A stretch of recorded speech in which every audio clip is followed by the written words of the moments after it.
Hello everyone and welcome to the Daryl Talks podcast. Today we've got a humdinger. We have got Kat. Kat is the owner of Saint 13. She is a beautician and I am really looking forward to doing this episode. So without further ado, hello Kat. Hello.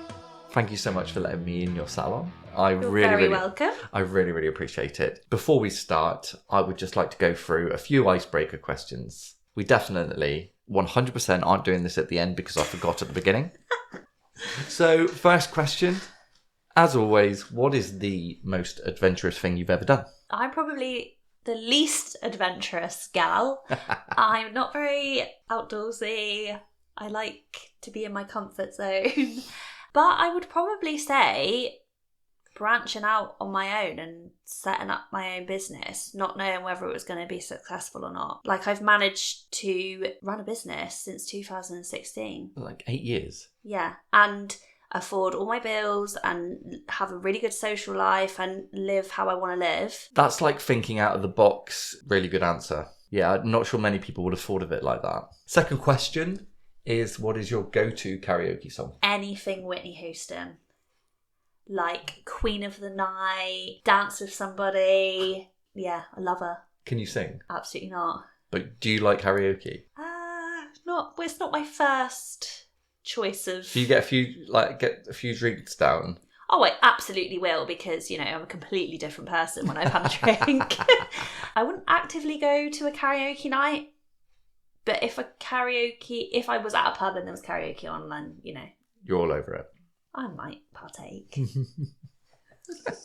I love watching your social media, your personal social media, because you're always having the best time. Oh yeah, I'm a bit of a social butterfly. Because I'm not able to be as social as I used to be. Yeah.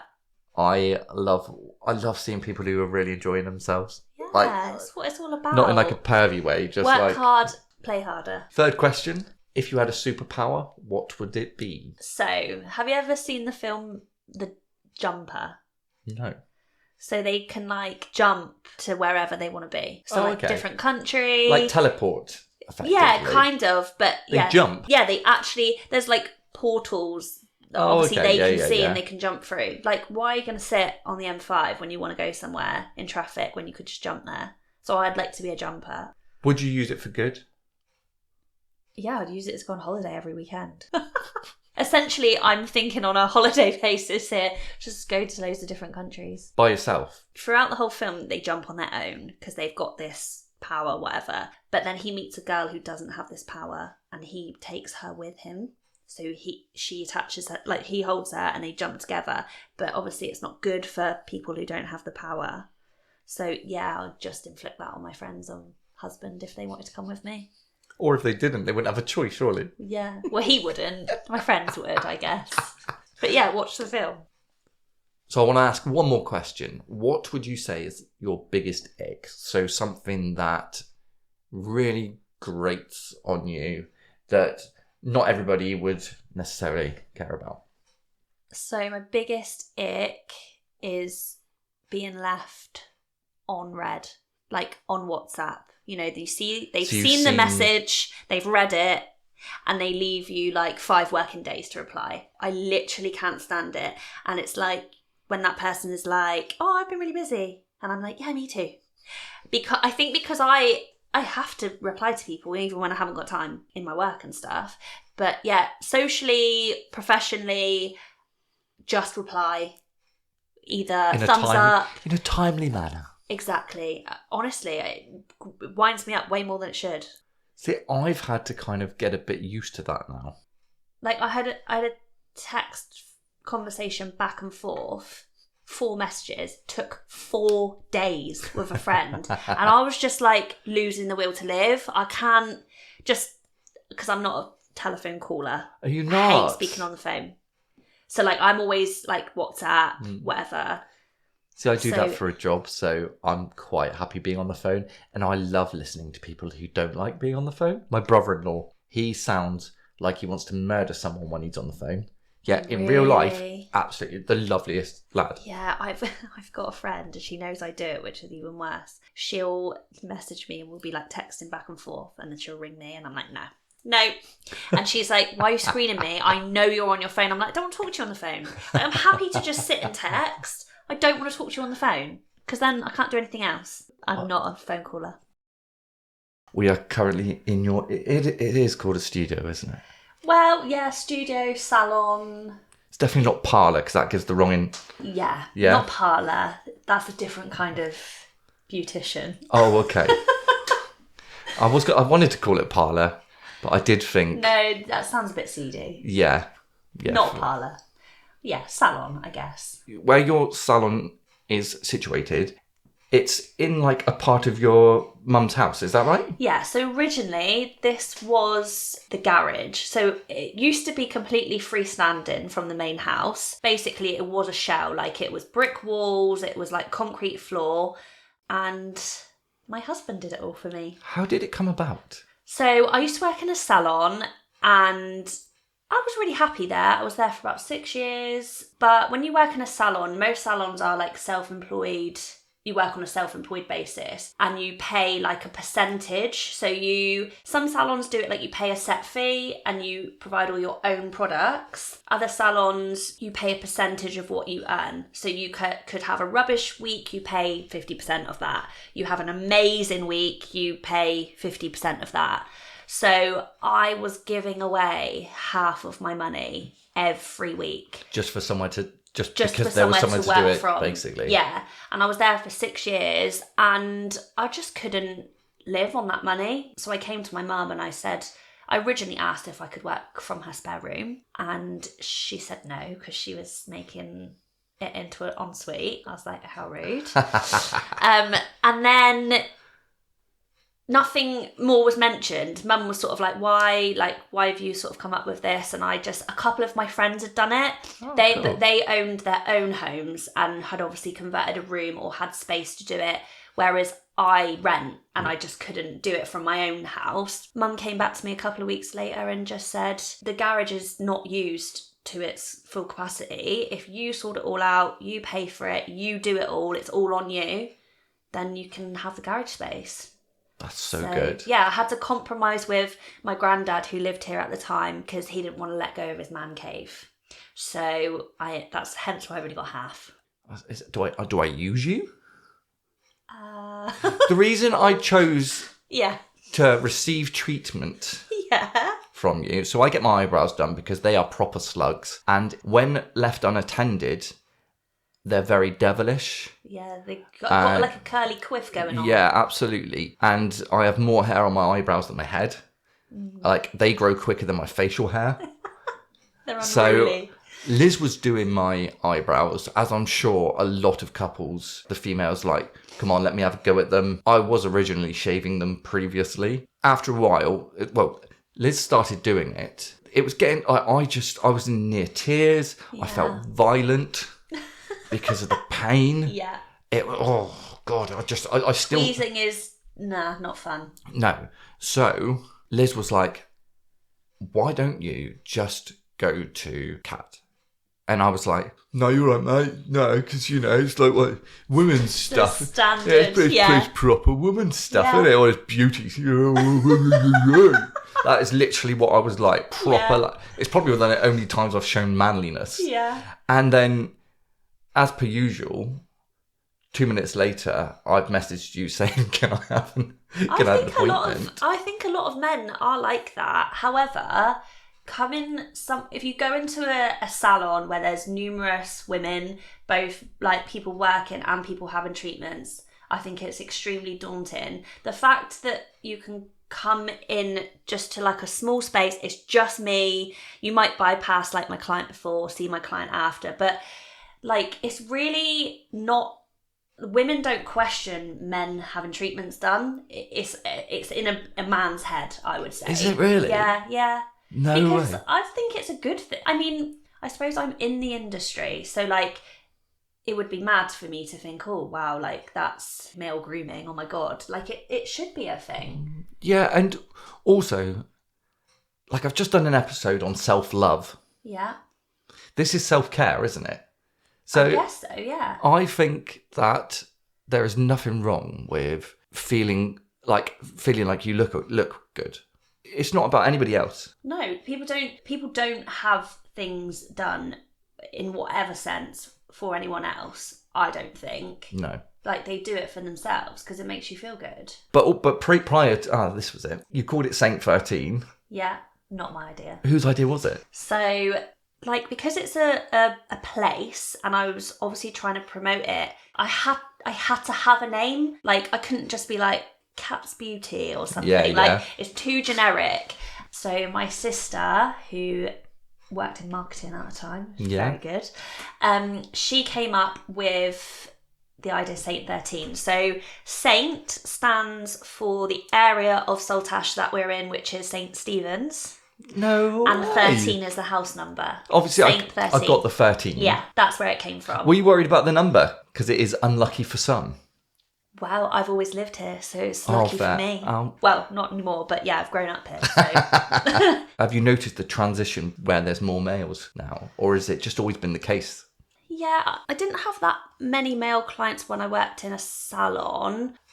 For that reason, I think it's extremely daunting for gents to book into a beauty salon or just walk in. Like, that's pretty scary. Yeah. Just like how I get intimidated walking into like a car garage. Yeah. It's very like male dominated. Yeah. Out of my comfort zone.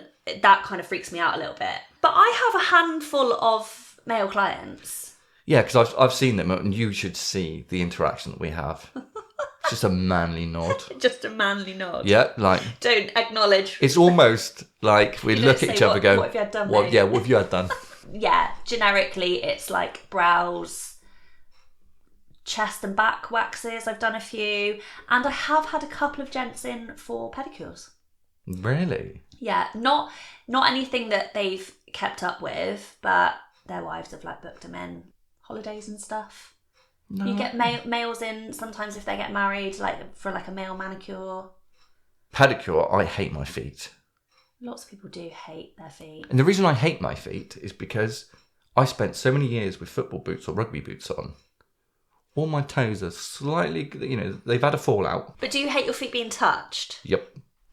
Because for a pedicure on a male, it's completely different for a pedicure on a female. How is that? So a pedicure on a female, they usually have their toes painted. Like, the aim is to make the foot look pretty. Whereas for a male, more often than not, you're not going to paint their toenails. You're going to cut their toenails, file them, make them look presentable. But it's more about skincare on the feet for a man, the actual treatment itself, the foot massage, that kind of vibe. But how do you deal with like honking feet? I haven't actually had anyone with really, really bad feet. I think people who do have foot issues will quite often go to a chiropodist or something first. Oh, okay. And then come to me for so you're like the finishing beauty article. Yeah, I don't treat feet.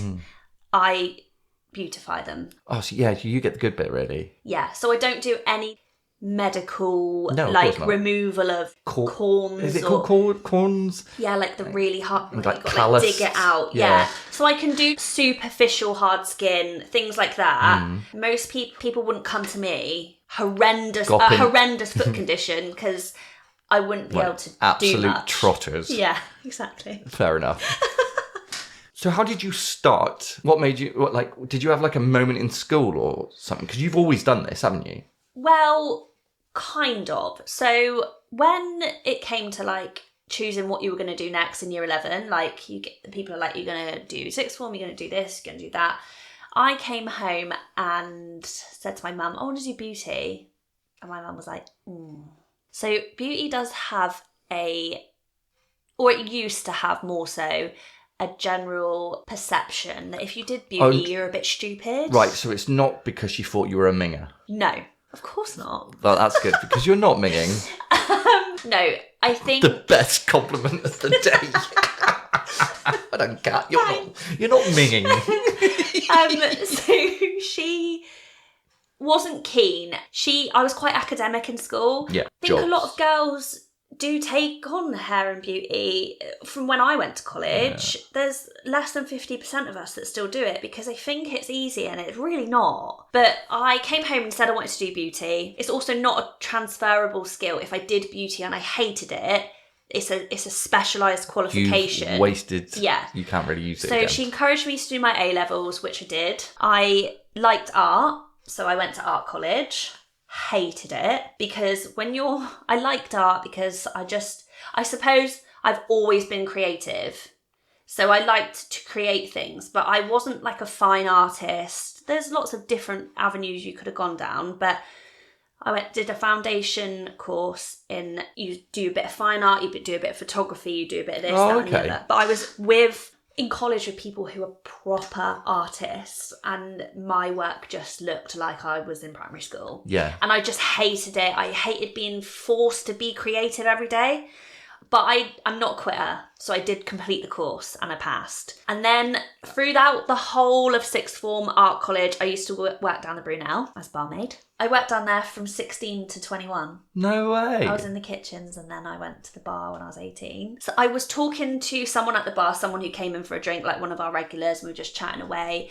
And all my friends worked down there. And they were starting to go off like to uni and things like that. And he said, "Oh, what do you do?" And I was like, "What do you mean? Like, what do I do?" And he was like, "Well, what else do you do?" And I was like, "Oh, this is my full-time job. I work here," because I'd finished college by this point. And he was just like, "Oh." And that was the thing that I was like, not there's anything wrong with working in a pub, but I was like, I don't want to do this for the rest of my life. Like this, there's so much more. And I literally came home and enrolled in college. No way. To do beauty. Did you go to Saltash College? Yeah, up the road that now no longer exists. Oh yeah, what is it now? It's It's like a school of some sort. Yeah, I think it's like a special ed school. Oh yeah. I think now, yeah. Oh, it's really interesting. So I was 20 when I went to college. And I was actually classed as a mature student. Yeah, because were you in there with all 16-year-olds? Yeah. So it was How did that feel? A couple of older ladies in our course, but they were just got sort of come to college and then go. They had families and stuff, whereas I was in between. So I was still young, so I was with all the young girls because they were more close to my age. But none of them could go out drinking and stuff. So I was like... Because some people go back... Much later. And do it as like a side hustle, don't they? Yeah. Although I never understand how you can do this job as a side hustle. It's so full on. If you're good and you have a big clientele, I do not know how you can do it as a part-time thing. As well as another job. It's a lot. Yeah. When I have to book, my eyebrows take 15 minutes, but really 5 minutes because we spend 10 minutes talking. Yeah. You have to book me in. Yeah, I make most of my clients book a few appointments in at a time. I suppose because there's just me, I've only got one pair of hands, and I do have quite a big clientele now. Did it start off dead? Yeah, so I went from working in so when I'd been in the salon previous for 6 years and I worked full time there. Apart from the salon owner, me and her were the busiest. We were fully booked every day. We were the highest earners. I quit a day there to come and start doing this, which I fully told her about. She was absolutely fine with. Started doing this, filled up on just one day really quickly, and then I said to her, I want to do this properly. I'm gonna have to quit so I can put my all into this. And sort of said to Scott, if I struggle for the first little while, are you prepared to help me out, bills and stuff? And he was like, yeah, that's fine. And I went from being stupidly busy to maybe having a couple of eyebrows in at 10 and then nothing till 3. And I'd have to wait around because working in a salon like this, you don't get footfall. So it quite often is just by appointment only, by word of mouth. Whereas in a bigger salon, people just walk by and oh, can you fit me in? Yeah, I was going to say, because there's 2 different types, isn't there, really? Yeah. There's appointment based and there's walk-in. So when we were talking about you went to college, you ended up here. Yeah. Then did it just take off? Was there a moment where it... Well, I reckon For a few months, I was slow, like very gappy. But then lots of my friends, because the salon I previously worked in was in Tavistock, a lot of my friends and family, as much as they wanted me to do their treatments, just weren't willing to drive. It's a long way to go. Yeah, it's like 45 minutes. Yeah. So then I started, like, my family started coming to me, like a lot of my friends, then they'd tell like their friends. So it sort of snowballed from there. So I do a lot of, like, exactly how we were talking earlier, how Liz told you to come to me, but Liz was recommended to me by Laura. Yeah, of course. It goes like that, and I end up doing a lot of friendship groups, and I even have a client who lives in Cardiff who comes, obviously she doesn't have regular, but anytime she's going on holiday, she's got a big event, she comes down to see her family and stuff, but she'll get her lashes done while she comes down. Oh, that's brilliant. Like, which is pretty cool. Yeah, because there's loads of other beauty therapists who are good, just as good and better than me. That's what I was going to ask. Like, competition-wise, there's so many pop-ups. Well, in Saltash alone, there's loads. Yeah. But I think when you're independent, it's better to have good relationships with those people rather than be in competition. Obviously, I suppose it's competitive to a degree, like you want your clients. And I hate saying no to people, I can't fit you in, because I'd love to do everything for everyone. Yeah. I want my name on it, basically. And also, it is a case of, if you're not able to do it in that time frame, potentially they will go and get somebody who can do it in that time frame. 100%. And you can't be precious. And having good relationships with other beauty therapists. There's another girl who works just around the corner. I don't think she does lashes, but she recommends her clients to me for lashes. Do you know what I mean? I think, absolutely. Like, it's good to, like, share people around. Like, when you're on holiday, if you're sick, if you're unwell and you've, say, got someone who's, like, going on holiday tomorrow, like, there's people you can then say, well, you could ask so-and-so. I have sacked a couple of clients. Why? Repeat offending for no-shows. Was that a dig? No.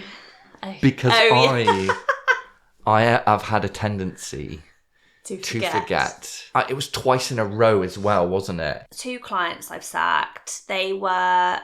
So one was a lash client and one had other things, like multiple things, nails, brows. Yeah. And just, I really liked them as well. It wasn't like a personal, I don't like doing your treatment, so I'm going to get rid of you. They would run late or forget. Although they always offered to pay, which I obviously accepted, because this isn't my hobby, it's my job. Like, I still have bills to pay and stuff. Of course. It's supposed to be a deterrent to, like, not do that. So in their eyes, they'd forget. They were like, well, I'm going to pay you, so it doesn't matter. So then I started getting annoyed that, like, my time wasn't valuable because I am just sat here waiting. Yeah. And if they don't show, because I haven't had any conversation with them, they could walk in at any minute. So I can't run an errand. I can't go and have my lunch. I'm just sat.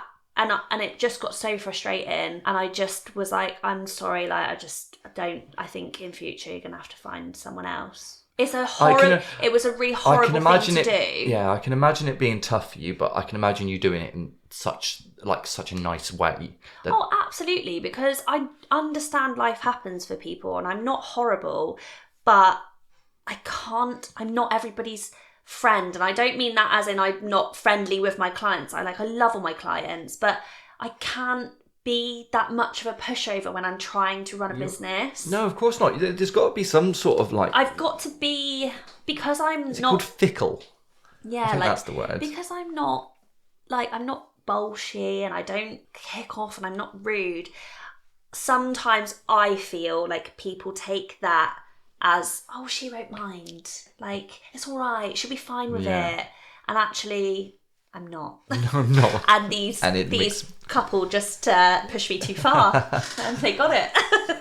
And in terms of, like, technology and stuff, do you have to keep up to date with modern stuff, or do you just you know what you're good at? So I think, yeah, you do, because beauty is all about trends, and you have to, I think, keep up with the trends of different like styles of treatments. Like I've been doing brows for like 16 years, but for me, brow lamination, for example, has only been the last like 6 years.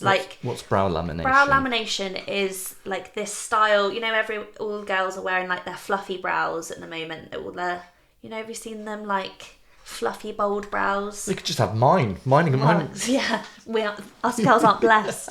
So basically it's a chemical brow treatment that resets the position of the hair into a different style and essentially keeps it there. No way. Makes the hair more malleable. That's within the brow treatment menu that I had to learn that. So you have to... Is that like a different course or...? Yeah, so I've been on numerous courses since I qualified like my MVQ.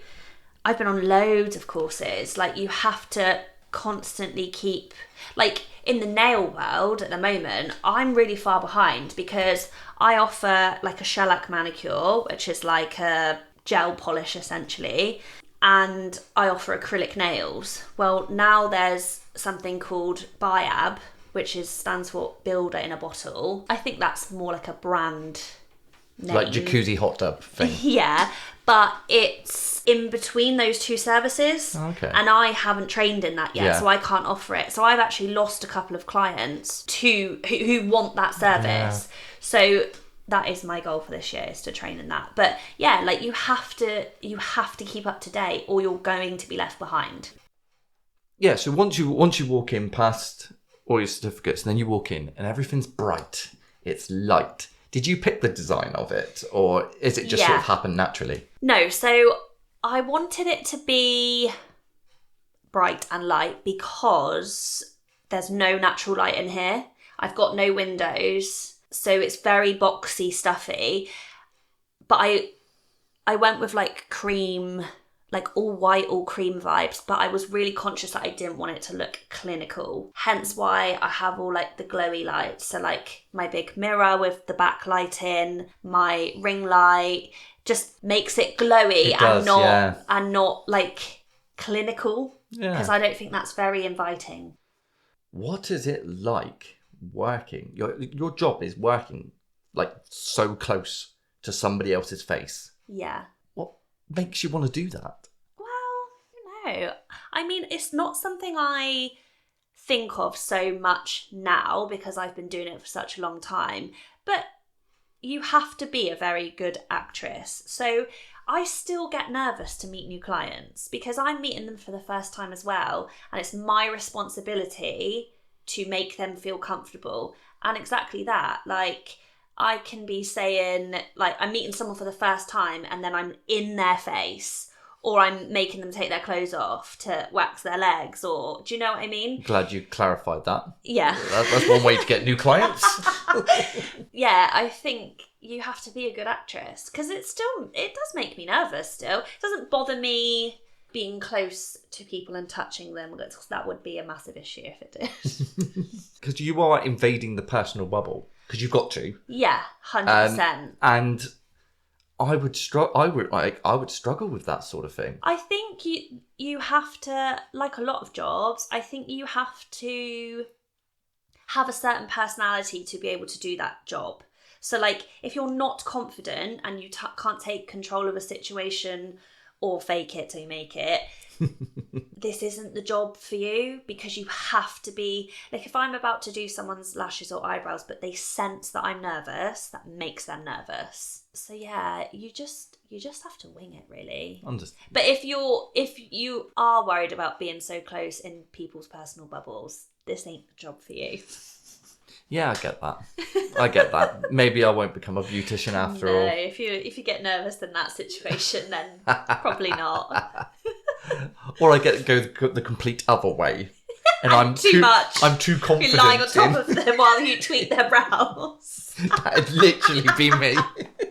Although when I do my family, they don't necessarily get the same treatment that my full paying clients get. So, you know, I might be like, oh, I've had a really rough day, and I'll be like leaning on them while I'm like doing their brows, or like my little sister, bless her, when I do her lashes, at the end when I'm just waiting for all the glue to dry and stuff, only for a couple of minutes, I like to look at what spots I can pick for her. I mean, obviously clients don't get that, so they get abused. Oh, wow. Yeah. And who do you practice on when you're like learning these treatments? So obviously when I was at college, I would just they have a book of people that are happy to come into the college and have treatments done. And they do encourage you when you're in college to do treatments on people you don't know, because you have to learn that interaction, way to be physical with someone that you've just met. But yeah, when I go on like courses off my own back, sometimes they provide a model, sometimes you have to bring a model, which is usually one of my best friends or my sisters. Luckily, I have two. So that's why I haven't been asked. Yeah. You always look like natural.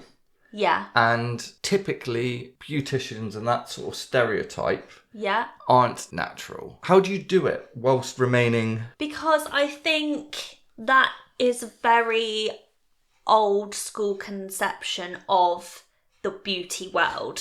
You're probably very right. But you're right. People do still have, just like I said earlier with my mum about, you know, if you're a beauty therapist or a hairdresser, you're a bit of a bimbo. Like, it is still there, but it's not, beauty isn't about that anymore. Like it used to be, big fake lashes, long fake nails, orange fake tan. Like I used to be. Did you? Yeah. You were tangoed? 100%. That's amazing. It was all so extreme, but now the beauty industry has evolved, and I think people want like tweakments. They want to be naturally enhanced. They don't want to be tweakments. Yeah, they don't want to be changed. They want to be like improved, enhanced. So it's absolutely possible to have someone could come in for my whole treatment menu and still leave looking natural, like just looking their best self. Like I have all of it done. Botox, fillers, the whole whack. No way. Yeah. I would have never known that. Yeah, well, people say, oh, you don't need it. Well, that is why, because I have it. So it looks like I don't need it. But I do it like naturally. I don't want to look fake. No. On a day-to-day basis, I actually don't wear makeup. I think it's all about good skin and... In pretty much any own self-employed businesses now, social media plays like a massive part. Yeah. How are you finding that? It's hard work because it's a job in itself, I think. Like it takes up so much of your time. So when I'm doing like a back-to-back day of clients, I always forget to take photos. You don't always have time to do little videos and stuff. So that's really hard to keep up with. Like I enjoy Instagram and I enjoy posting things, so it's not that side of it. It's more, I would also could take loads of pictures of work I've done, and when I actually look through the pictures I'm like, I hate them all, I'm not posting any of them.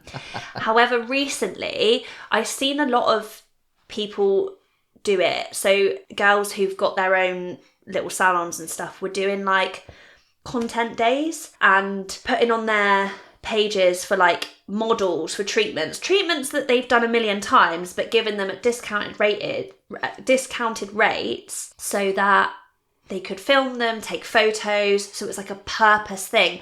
And I did that twice and I got really positive feedback from it. So I did a couple of videos, I filmed the whole treatment and I put that on and I got really positive feedback. But that takes time, like because I've got so many clients I've got to fit in, I don't always have chance to do these like content days, or like not even a day, but you know, you need a couple of hours to be able to film it, take photos, stop, start. Yeah, I think you're in a privileged position where you don't rely on social media. No, I'm lucky I don't need to, because I think for me, word of mouth is my biggest thing, my biggest promotion. Yeah, and I think obviously, like we've said previously, you've built that And you've built that from a time where social media wasn't as important. So now you've got them that loyal customer base. And I think like social media is rewarding for you. Like when you get the likes and you see how many followers you have, you think, oh, that's like people saying, oh, good job kind of thing. So it's rewarding for me. And I saw this thing once, and it's like when you get like, I don't know, you put loads of effort into something and you put 20 and you get 20 likes and you think, oh, that's rubbish. But if you had 20 clients in here at one time, or 20 clients book in at the same time, you'd be like, wow, I don't post necessarily on social media for clients, because I would never say I'm at full capacity and I'm not taking new clients on, but I wouldn't be able to manage. It's just me. Wouldn't. There's not enough. If you went viral, it's a great tool, and I think it's really good for people to be able to look at your work. But yeah, it's not. I don't feel like it plays a fundamental part in my work. I do enjoy it, but I am behind the times. I'm not really on TikTok, and TikTok apparently is where it's at the moment. I have personally found that TikTok is... You get much more activity on that. There's this whole thing about algorithms, which I would love to speak to somebody about who understands it, because I did 2 posts in a certain way, very similar way. Yeah. And they got over 700 views each. And then I did one where I was in selfie mode doing a video and talking. Yeah. And it got 6. Yeah. So obviously I wasn't playing to this algorithm or whatever. I think, but you are so right. It kills you, because it took a lot of... That was my first video that I'd done where I'm like, this is my face. I'm putting myself out there. I'm talking to you. I'm not behind just a microphone. Yeah. And to see how little it got. It's really disheartening, because I think you only post what you're proud of, and then to not really have... And it's funny the amount of people who... Because I suppose you can get a little bit obsessive. You look to see like, well, who's seen my story? Who's liked my post? And I will get clients that come in and be like, oh, I saw that, or I liked that, what you did. And I think, you didn't like it though. And I think that's a lot on social media. People watch, but don't interact. Absolutely. And that's what social media is about. And I've done it the same. Done posts that, like, because there was a time where it was like all reels, like you have to be doing reels, which for me, I just think, oh, I don't want to put myself out there and make a video and do all that. But I did a couple and they got totally different reactions. One I was really proud of. It was actually my work that I'd posted a video of against like a trending snippet of a song. And the other one was just a viral template that I like took part in. And my work got like no likes, hardly any views. And the other one went through the roof. Yeah. It's just mental. It's almost rigged. Yeah. And unless you play to it. So for me, whereas I'm trying to build this customer base effectively. Yeah. You know, although they're not paying, it's still... I'd love to build a community where we've got regular listeners who are willing to participate in conversation and that sort of thing. It's very hard. Yeah. Because everybody's doing it. Yeah. And everybody's doing it about a different thing. And 100%. Yeah, I just go back to it again. You're very privileged to be in a position Absolutely. where you don't have to rely on that. No, I don't need it. And there's a more important bit of the why you do it. Like you said, you didn't say it in those words, but a lot of people do it for the likes, for that instant self gratification 100%. feedback. Whereas actually, that's not at all the reason why you do those treatments. I do it, I suppose, as a catalogue of my work. Absolutely. So that people can see what they're booking in for, and I can explain what treatments are by having a visual. And that's really interesting, because that's something that even I could learn from, even though we do completely different things. Yeah. if I treated my social media as a catalogue of the funny bits, serious bits, and keep that attitude, I don't care how many people watch it. No. You know? Yeah, and I think that's really good.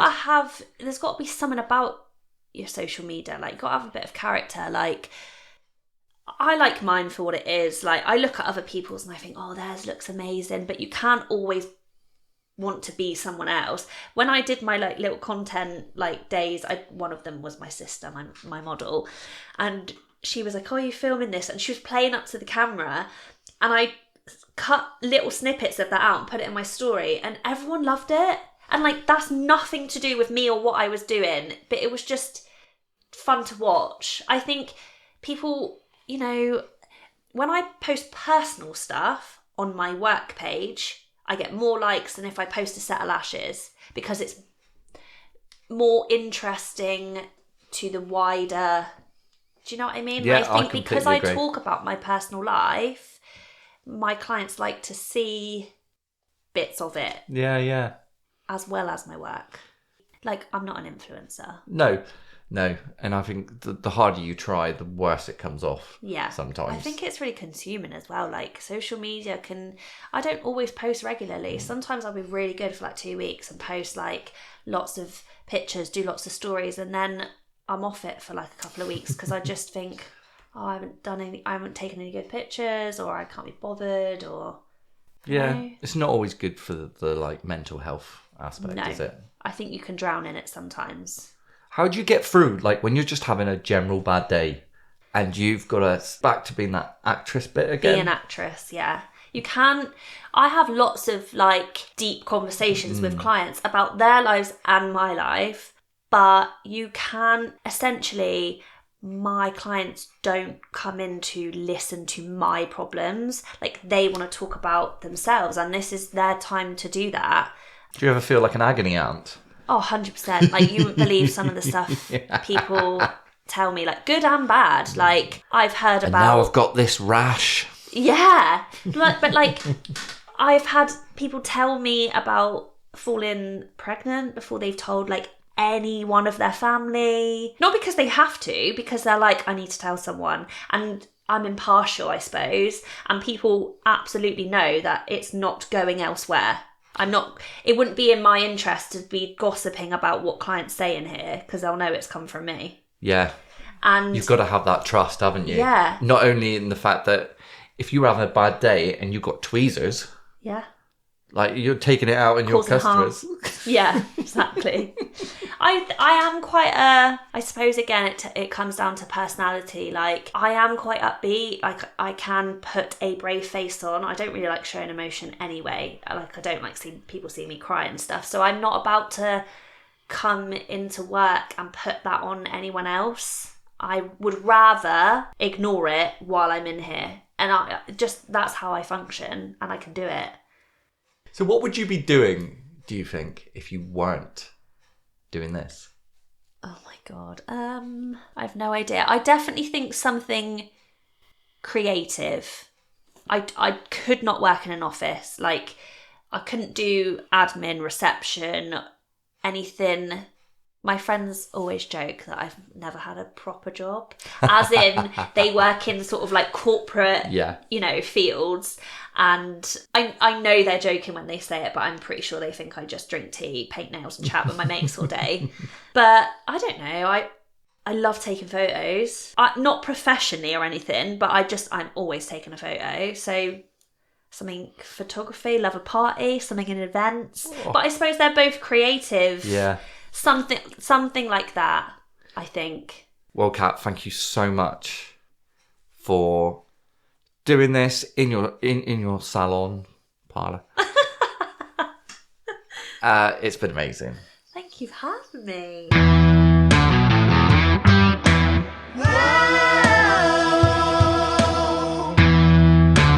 So there we go. Thank you so much for listening, and a big thank you again to Kat for being such a good sport. I know I'm hard work, but we had a right laugh in the end. The best way to support this channel is to share, like, follow, tell a friend, tell your grandparents. It means a lot to me.